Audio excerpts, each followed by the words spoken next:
Can your differences make you stronger? I can't do it. No. No, that's not what you said. What did I say? We'll show you how. I'll forget that I've got to sit up like a freak. Don't say that. Just stop. You ready? Yeah. Welcome back to Adore Your Spouse, where marriages get happier. Audrey and I were on a walk, and it was turning out to be a longer walk than we thought it would be. And she said, why don't you go ahead and text our oldest boy at home and let him know that we're on a walk and we won't be home for a while. And I turned to her and said, why? And she says, because he's going to want to know where, that we're not there, and if they need anything, you let us know. And I said, well, if there's anything, if he needs something, he'll just text us. And she's like, Blaine, it's just really important to me. I was like, okay, I'll go ahead and text our son, who's 17 years old. If he needs us, he can text us. That is not even, the younger kids were coming home from school, and I've got a 9-year-old that's a worrywart. Okay. And so, he was going to come home, and we weren't going to be there, and I just wanted the 17, it's like, you're acting like I had to tell the 17-year-old. The story is so valid still. So then he could tell the little kids, the don't worry, they're on a walk. I text Micah and I say, hey, just want to let you know we're on a walk and we're going to be home later. And his reply was, what's your point?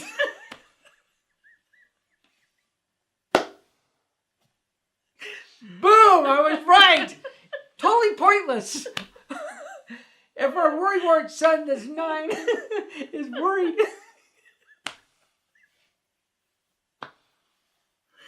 Oh my heavens. He goes. And you know he would, because every time we're on a walk, he texts us 10 times. When are you going to be home? But it doesn't matter. When are you going to be home? We're on a walk. We have a phone. He can call us if he needs to. If he doesn't, then it doesn't matter. Okay, why don't you move on to the point?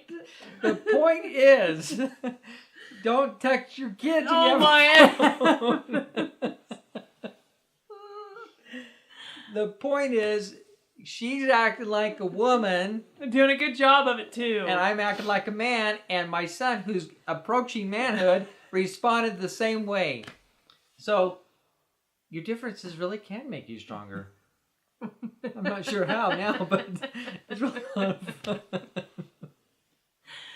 So, the point of the story is that men and women are different.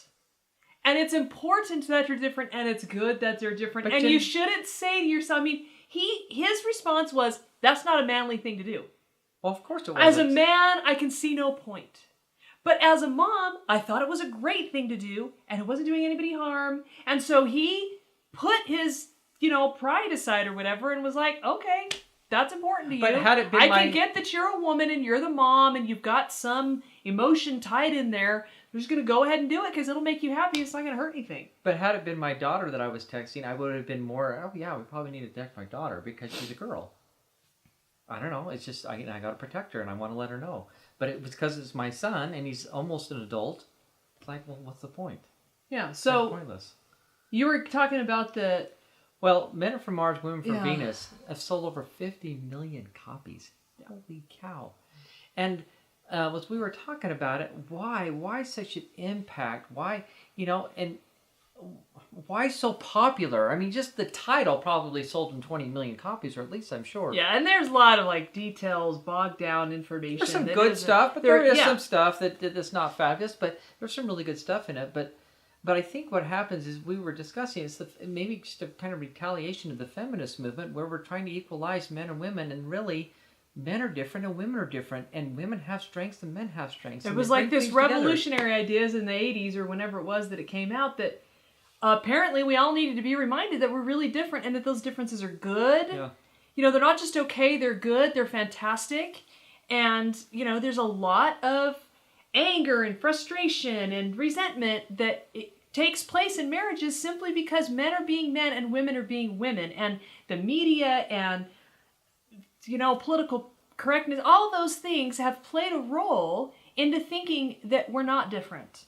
And we are. And we're very different, and it's very good. It brings a lot of dynamics to the marriage that you can never have.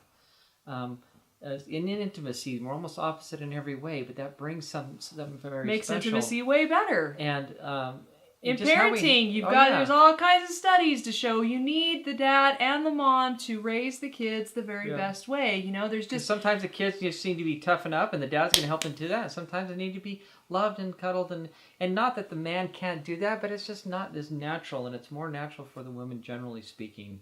So you really are stronger because you're different in all kinds of ways that we can't go into here. But if you'll stop and think about it for a minute and ponder, what ways are we just different? You'll see that, you know, without him, there would be this vacancy of all these attributes that kind of complete me because I don't have those attributes as a woman. And vice versa. And that you help complete me because I don't have those things, and it makes it a whole.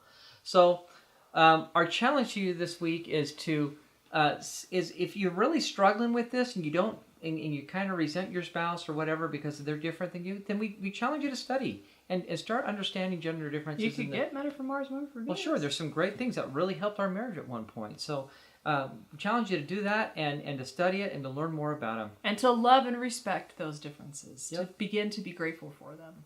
Absolutely. So thank you so much for watching. Appreciate you sticking through this funny episode. And head over to adoreyourspouse.com. We got a lot of free resources that we believe will be very, very helpful to improve your marriage. And remember that you can have the happy marriage that you want. A big hang-up in a lot of marriages where trust begins to fizzle out. Yes, deteriorate, totally. So you're going along, you're doing your thing, you say, yeah, sweetheart, we have children, I'm going to parent them. But you actually don't, you're not super competent. You know, see